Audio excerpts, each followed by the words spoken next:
this project for the first time, and that is that I spent about 3 hours, literally last night, looking over my transmission, taking everything apart, putting it back together again, trying to figure out where everything goes, figuring out how everything in here works, because I've literally never done this before.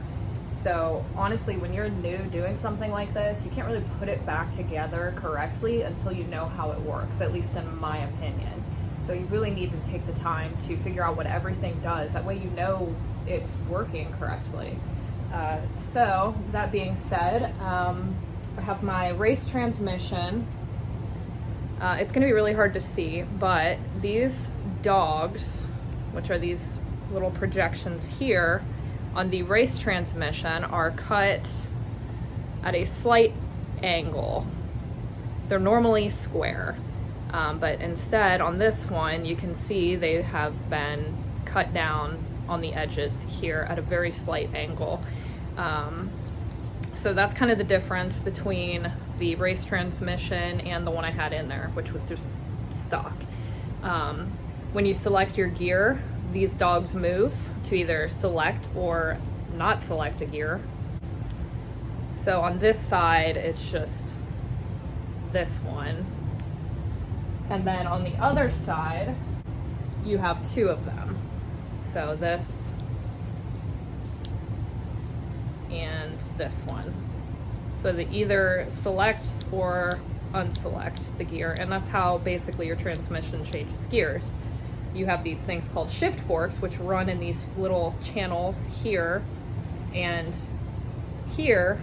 Those move side to side to select the gears. So what the shift forks look like is this, and there's 3 of them. There's 2 channels on one drive axle and 1 on the other. So there's 3 total shift forks that sit on this bar. So this bar, they need to move side to side nice and easily.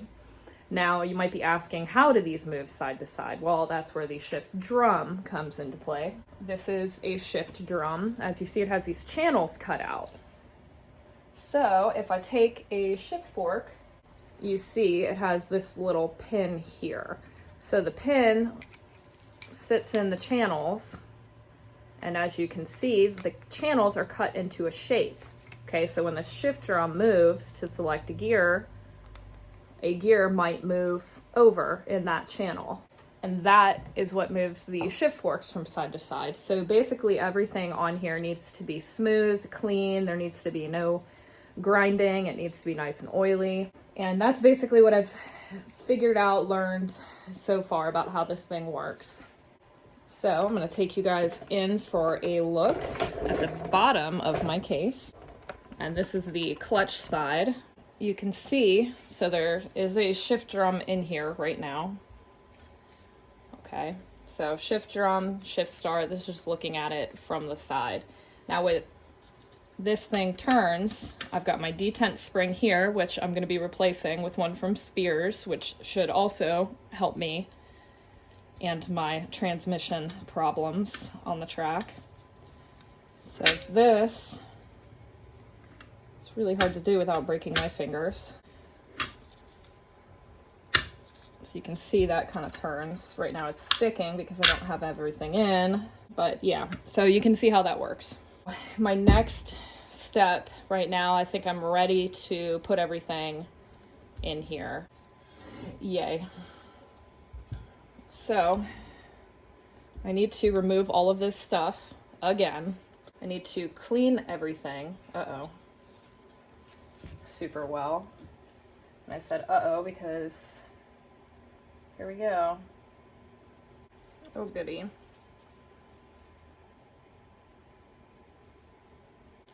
Great, now I get to figure out where this stuff goes. All right guys, so I was moving stuff.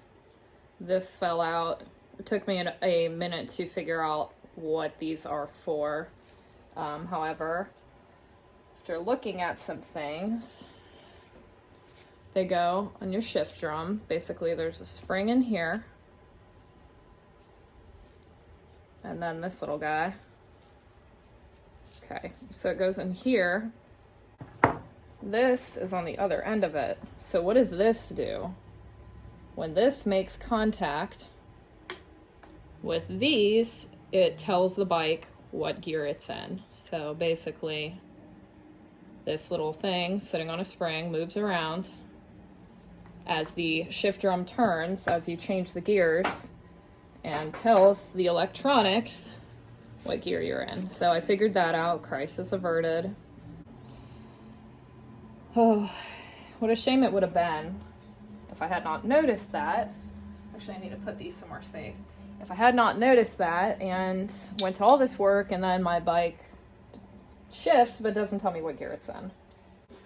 As Ryan pointed out to me yesterday, after the time that I got gasoline in my eye, anytime I'm working with gasoline or springs, I put on safety glasses. Yes, I'm a nerd. I'm gonna remove the detent spring. Just don't want to lose an eye, okay? So, easy peasy.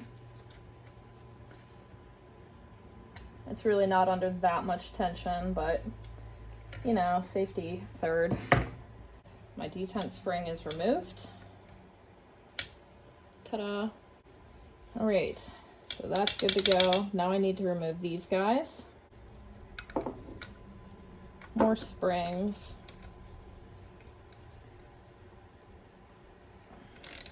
So these bolts that I'm taking out now, I noticed have yellow thread locker on them, which honestly, I have never seen before. So I did some Googling, and the yellow thread locker is a medium strength thread locker.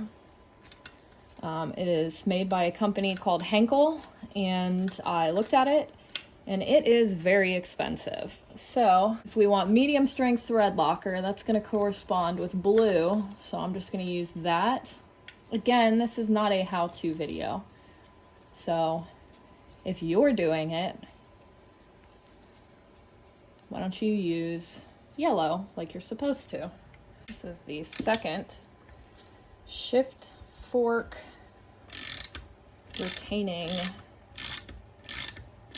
thingy. Guide bar retainer. Shift fork guide bar retainer. There we go.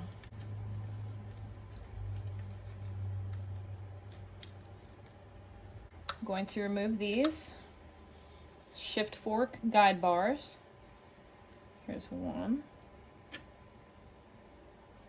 Now you can roll this on a flat surface to make sure it's not bent. I already did that last night in my 3-hour fun transmission time.